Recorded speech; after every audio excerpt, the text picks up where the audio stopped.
नमस्कार, news at Haryana देख रहे हैं और मैं आपके साथ रिया त्रिपाठी। आज की खबरों के इस खास बुलेटिन में आप सभी का स्वागत करती हूं।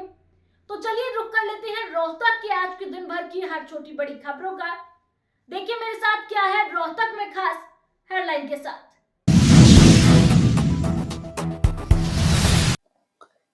हरियाणा के डिप्टी स्पीकर कृष्णलाल मिड्ढा ने कांग्रेस पर जमकर कटाक्ष किया। उन्होंने कहा कि कौवे के श्राप से कभी गाय नहीं मरती। साथ ही उन्होंने कांग्रेस को बीमार बताते हुए झाड़ फूक से इलाज कराने की सलाह दी है। कृष्ण मिड्ढा ने कहा कि कांग्रेस अमित शाह वाले बयान को लेकर बेवजह मामले को तूल दे रही है, जबकि उनके बयान को तरोड़ मरोड़ कर पेश किया गया है। और डॉक्टर भीमराव अंबेडकर की खिलाफत अगर सबसे ज्यादा किसी ने की है तो वो कांग्रेस पार्टी थी। कृष्णलाल मिड्ढा पूर्व प्रधानमंत्री अटल बिहारी वाजपेयी के जन्मदिन को लेकर मना रहे सुशासन दिवस के कार्यक्रम में बतौर मुख्य अतिथि रोहतक पहुंचे थे। इस दौरान उन्होंने ये प्रतिक्रिया दी है। कांग्रेस पर जमकर कटाक्ष करते हुए नजर आए। उनकी बात तो बिल्कुल उनकी सही है कि उन्होंने ये मांग रखी कि गृह मंत्री जी को अपना इस्तीफा दे देना चाहिए। पहली बात तो मैं आपको बताना चाहूंगा कि कौवों के श्राप से कभी गाय नहीं मरती।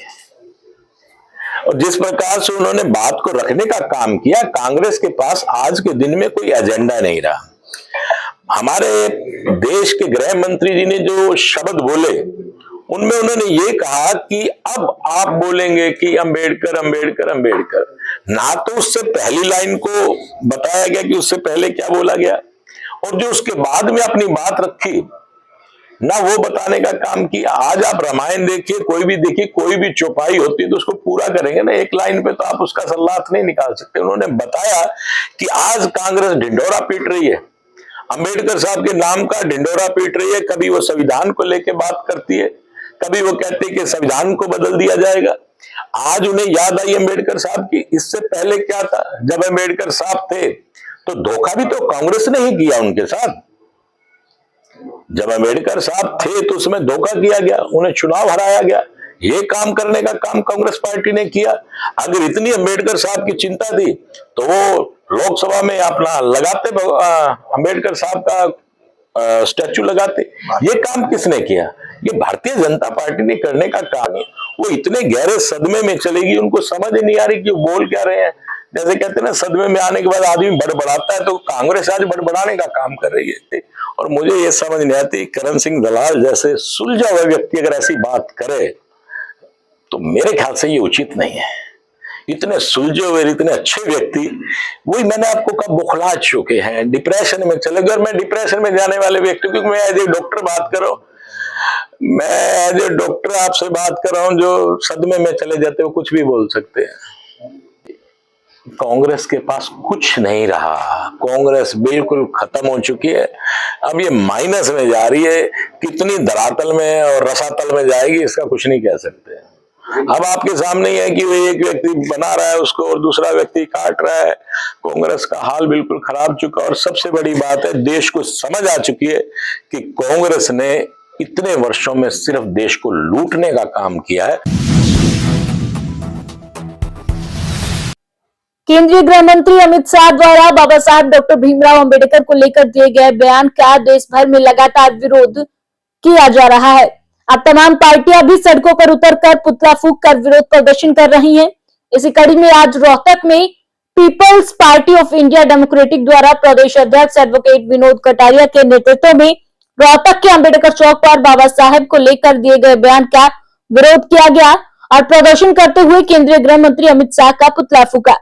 मीडिया से बातचीत करते हुए people's party of India democratic के प्रदेश अध्यक्ष एडवोकेट विनोद कटारिया ने कहा कि जो बयान संसद में दिया गया वह निंदनीय है। हम इसकी कड़े शब्दों में निंदा करते हैं। साथ ही उन्होंने कहा कि गृह मंत्री अमित शाह को अपने पद से इस्तीफा दे देना चाहिए।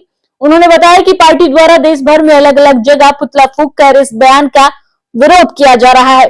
जो बयान संविधान के निर्माता बाबा साहब डॉक्टर भीमराव अंबेडकर के बारे में दिया गया है, इसके लिए केंद्रीय गृह मंत्री अमित शाह को बर्खास्त कर देना चाहिए। आगामी रणनीति बताते हुए उन्होंने कहा कि आगे चल के देश के केंद्रीय गृह मंत्री अमित शाह का बहिष्कार किया जाएगा और आने वाले समय में people's party of India democratic की पूर्ण बहुमत से सरकार बना के संविधान को पूर्णतः लागू करने का काम किया जाएगा। सर, मैं advocate Vinod Kataria, people's party of India democratic प्रदेश अध्यक्ष हरियाणा। और आज जो है 25 दिसंबर को मनुस्मृति दहन दिवस के उपलक्ष्य में हमने जो 18 दिसंबर को बाबा साहब का देश के गृह मंत्री ने अपमान किया था, उससे पीड़ित जो लोग हैं उनकी जो हृदय विदारक जो स्थिति है, जिससे वो दुखी हुए, जिन्होंने देश के लिए इतना काम किया और उसके बावजूद उनका सम्मान करने के बजाय उनका अपमान किया गया, उनको आदर्श मानने के बजाय उनको फैशन बताया गया, इससे हम बहुत आहत हुए। और पूरे देश के अंदर ऐसा माहौल है कि जो आदमी की ऐसी मानसिकता है, जो इस तरह के विचार रखता है और जिसकी घृणित जो विचारधारा है, तो वो कैसे देश का गृह मंत्री हो सकता है। हम ये मांग करते हैं कि गृह मंत्री को अपने पद से इस्तीफा दे देना चाहिए और प्रधानमंत्री को अपने आर्टिकल 75 के और 78 के तहत कार्रवाई करके उनसे इस्तीफा मांग लेना चाहिए और राष्ट्रपति महोदय को उनसे इस्तीफे की जो है ना मांग की जानी चाहिए और उसको बर्खास्त करना चाहिए। आगे की रणनीति यह है कि आज 25, 26, 27 और 28 हम जो है वामशिफ्ट का प्रोग्राम पूरे देश के अंदर चल रहा है और देश के नागपुर शहर के अंदर एक बड़ा अधिवेशन है, लाखों की संख्या में लोग वहां इकट्ठे हुए हैं, इसी पर मंथन कर रहे हैं और जगह जगह पर पूरे देश के अंदर बाबा साहब के सम्मान में पुतले फूके जा रहे हैं।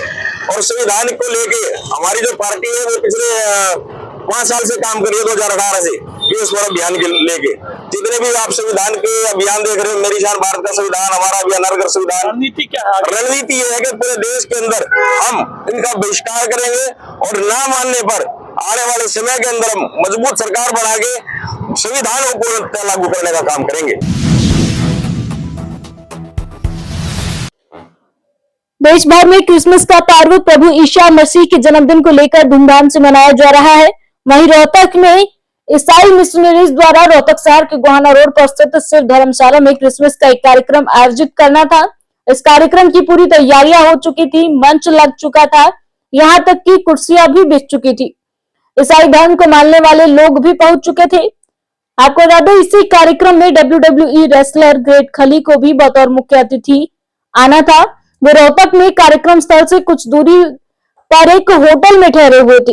यह कार्यक्रम शुरू होने वाला था कि हिंदू संगठन RSS, बजरंग दल और विश्व हिंदू परिषद के लोग वहां पहुंचे। हिंदू संगठनों के लोगों ने उनके मंच पर हनुमान चालीसा का पाठ भी किया। उन्होंने कहा कि यह क्रिसमस डे मनाने के बहाने गरीब लोगों को धर्म परिवर्तन करवा रहे हैं। अगर इन्हें क्रिसमस मनानी है तो चर्च में जाए, ऐसे में धर्मशाला में धर्म परिवर्तन के कार्यक्रम नहीं होने देंगे। वहीं ईसाई मिशनरीज के लोगों ने कहा कि आज क्रिसमस डे है, हम अपने ईसा मसीह का जन्मदिन मनाने के लिए यहाँ धर्मशाला में आए थे। ये बजरंग दल के लोग यहाँ आए और हमें यहाँ से जाने को बोलने लगे। इन्होंने हमारे साथ और हमारी महिलाओं के साथ बदतमीजी भी की। हम यहाँ पर पिछले 4 साल से कार्यक्रम 25 दिसंबर को करते आ रहे हैं, मगर अभी आज इन्होंने हम सभी को बाहर निकाल दिया। यहाँ पर कोई धर्म परिवर्तन नहीं हो रहा है, लोग अपनी मर्जी से यहाँ पर आते हैं, यह सब गलत आरोप लगा रहे हैं। वहीं होटल में ठहरे ग्रेट खली को भी हिंदू संगठन के लोगों ने लिखित में इस कार्यक्रम में भाग नहीं लेने के लिए एक पत्र लिखा है। ऐसे मैं बोली कि भाई मैं तो 3 दफा अटैक से बची हूँ। दोनों कह रहे हैं कि भाई तू 3 दफा अटैक से बची है, हम भी, मेरे भी 3 दफा अटैक हो, 4 दफा अटैक हो दिया था, मैं तो नहीं बचा, मैं तो वहां से बचा हूँ। दवाई से, तू तो दवाइयों से बचा, मैं तो दवाइयों से कौन बची, मैं तो बचाई हूँ। मैं तो क्या लगा, इस बुढ़ी को उठा लो, मैंने कहा तू हाथ लगा के देख। हाँ, बदतमीजी से बोल रहा वो।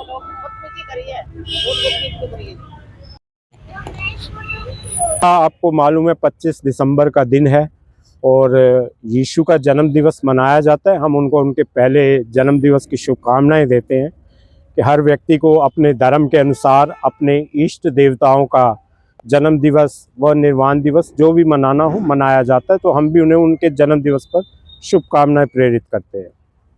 और मामला ये है कि जैसे धर्म परिवर्तन का मामला आया है, ये आज यहाँ जो कार्यक्रम शिव धर्मशाला में किया जा रहा था, ये हमारी धर्म व संस्कृति के खिलाफ लोगों को बहकाकर उनको बीमारियों व धन का लालच देकर यहाँ पर धर्मांतरण कार्यक्रम किया जाना था, जिसका यहाँ के रोहतक के सामाजिक व हिंदू धार्मिक संगठनों ने विरोध किया है और शांति प्रिय ढंग से विरोध किया है। और ये चाहते हैं कि आपको अपना कोई कार्यक्रम करना है, आप अपनी चर्च में करें या अपने प्राइवेट स्थान पर कीजिए। सार्वजनिक स्थानों पर आकर इस कार्यक्रम को करके माहौल शहर का बिगाड़ना, हमारा रोहतक शहर है, सनातन धर्म संस्कृति का पालन करने वाले यहाँ नागरिक रहते हैं, तो उस नाते उनका फर्ज बनता था कि इस कार्यक्रम का विरोध किया जाए, तो उन्होंने वो आज यहाँ विरोध किया। ये कह रहे कि हर साल बनाते हैं, हम 4-5 साल से लगातार बनाते आ रहे हैं, आज ही विरोध किया? ना, आज ही विरोध नहीं किया। हमारे हिंदू संगठन जितने भी हैं वो 5 सालों से करते आ रहे हैं। मैं आपको बुलाऊं, इंदिरा कॉलोनी में किया गया, या शिव धर्मशाला में पिछले साल भी किया गया था, और भी कई जगहों पर ये इन्होंने करने का प्रयास किया, तो हम पूर्णतया विरोध करते आ रहे हैं। शिव धर्मशाला में नहीं, आप इंदिरा कॉलोनी के 3 वर्ष पुराने इतिहास पर जाएंगे तो वहाँ चर्च के साथ वाले प्लाट पर कार्यक्रम किया गया था, और मैंने स्वयं वहाँ पर 3 महीने लगातार उस कार्यक्रम का विरोध किया था। वहाँ पर मैं धार्मिक कार्यक्रम आयोजन हमने किए, हवन किए, राधा रमन के संकीर्तन किए। इस तरह से हमने उनको याद किया, अपने इष्ट देवताओं को, और हमारा फर्ज बनता है कि हम अपने इष्ट देवताओं को याद करें, वो भी करें, हमें कोई दिक्कत नहीं है, हमें किसी धर्म का विरोध नहीं करते हैं।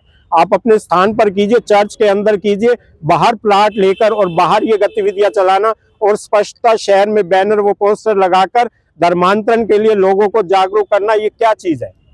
नाम आपका? मेरा राकेश नाम, सबको चैन सिंह। अच्छा, आज क्या कार्यक्रम था आप लोग? आज ये क्रिसमस का था, 25 दिसंबर पर, वो यीशु मसीह का जन्मदिन था, और बजरंग दल वालों ने आके हमें मनाने नहीं दिया, उन्होंने यहाँ से हमें निकाल दिया। और हम परमेश्वर का धन्यवाद कर, परमेश्वर का वचन कहता कि जाओ तुम जाति जाति के लोगों को सुसमाचार सुनाओ। हम परमेश्वर का वचन और सुसमाचार सुनाते कि कोई परेशान है, बीमार है, बहुत दबा कुचला लोग हैं, यहाँ परमेश्वर के राज्य में आए और वो अनंत जीवन का वारिस हो। तो इन्होंने हम यहाँ से, यहाँ परमिशन का तो हमें पता नहीं, 5 साल से नहीं, जिला प्रशासन से नहीं, लेकिन जो 5 साल से हम यहाँ मनाते थे ना, जब से यहाँ पर कोई उद्देश नहीं था, लेकिन आज है ना पहली बार हुआ है। परमिशन का हमारे पापा जी को, अपोस्टल जी को पता है, वो अब परमिशन है मेरे ख्याल मेला ग्राउंड की, और मेला ग्राउंड के अभी दोबारा से रिजेक्ट होगी वो, और अभी हमारे अपोस्टल जी, पापा जी हमारे जा रहे हैं वहाँ पे एसपी के पास परमिशन लेने। हम किसी को नहीं रोकते, कोई कैसा भी धर्म हो, ये परमेश्वर का काम हम करने जा रहे थे, और आज हमें यहाँ रोहतक में रोक दिया गया। रोहतक के सुनारिया चौक पर स्थित सनराइज प्ले स्कूल में तुलसी दिवस बड़े ही धूमधाम से मनाया गया। स्कूल संचालिका कविता शर्मा ने स्टाफ सदस्यों व नन्हे मुन्ने बच्चों को तुलसी पूजा की शुभकामनाएं दी। बच्चों की रंगारंग प्रस्तुति ने सबका मन मोह लिया। स्कूल संचालिका कविता शर्मा ने तुलसी पूजन दिवस पर शुभकामनाएं देते हुए कहा कि तुलसी के पौधे में देवी लक्ष्मी का वास होता है, उनकी पूजा से भगवान श्री हरि का आशीर्वाद प्राप्त होता है। इस मौके पर तमाम स्टाफ के सदस्य, अभिभावक व बच्चे मौजूद रहे।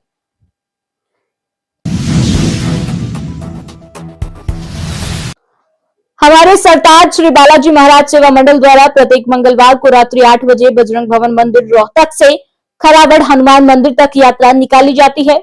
इसी कड़ी में इस मंगलवार को भी यात्रा निकाली गई। आपको बता दें, रोहतक बजरंग भवन मंदिर से 112वीं पैदल यात्रा खराबड़ हनुमान मंदिर के लिए निकाली गई। यात्रा में बालाजी के हजारों भक्तों ने बालाजी महाराज के ध्वज लहराते हुए हनुमान मंदिर खराबड़ पहुंचकर बालाजी के चरणों में ध्वज चढ़ाकर मन्नतें मांगी। इस दौरान आने जाने, खाने पीने और प्रसाद सहित बसों की निःशुल्क सुविधा उपलब्ध कराई गई। मंडल के सदस्यों ने बताया कि काफी समय से ये यात्रा निकाली जा रही है। उन्होंने कहा कि करने और करवाने वाले स्वयं बालाजी महाराज हैं। लोग अपने लिए समय तो निकालते हैं, लेकिन एक शाम बालाजी महाराज के नाम निकाली जाती है और प्रत्येक मंगलवार को यह यात्रा बजरंग भवन मंदिर से खराबड़ हनुमान मंदिर तक पहुंचती है और इसमें तमाम भक्तजन और श्रद्धालु भाग लेते हैं।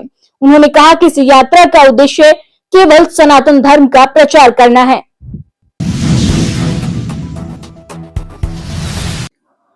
देश भर में लाखों की संख्या में त्रिवेणी लगा चुके प्रसिद्ध संत त्रिवेणी बाबा आज कलानौर पहुंचे, जहां उन्होंने कलानौर थाना प्रभारी सतपाल सिंह के साथ मिलकर संयुक्त रूप से थाने में त्रिवेणी लगाकर पौधारोपण किया। इसके साथ उन्होंने पौधे के संरक्षण की शपथ भी दिलाई। त्रिवेणी बाबा ने कहा कि प्रत्येक व्यक्ति को अपने जीवन में त्रिवेणी, पीपल, बरगद और नीम का पेड़ अवश्य लगाना चाहिए। यह पर्यावरण के लिए अत्यंत आवश्यक है। इनके द्वारा अत्यधिक मात्रा में ऑक्सीजन संचालित होती है और जीवन यापन हेतु अत्यंत महत्वपूर्ण है। त्रिवेणी बाबा ने बताया कि वह पूरे देश में लगभग लाखों की संख्या में त्रिवेणी लगा चुके हैं। यह कार्य वह पिछले 30 वर्ष से लगातार करते आ रहे हैं। केरल प्रदेश शेष है, जहां जल्द ही त्रिवेणी लगाने का कार्य उनके द्वारा किया जाएगा। कालानौर थाना पहुंचने पर उन्होंने सभी पुलिस कर्मचारियों से भी अपील की कि वह सभी अपने जीवन में त्रिवेणी अवश्य लगाए। आज के लिए इतना ही, मुझे दीजिए इजाजत। कल फिर मुलाकात होगी नई खबरों के साथ। नमस्कार।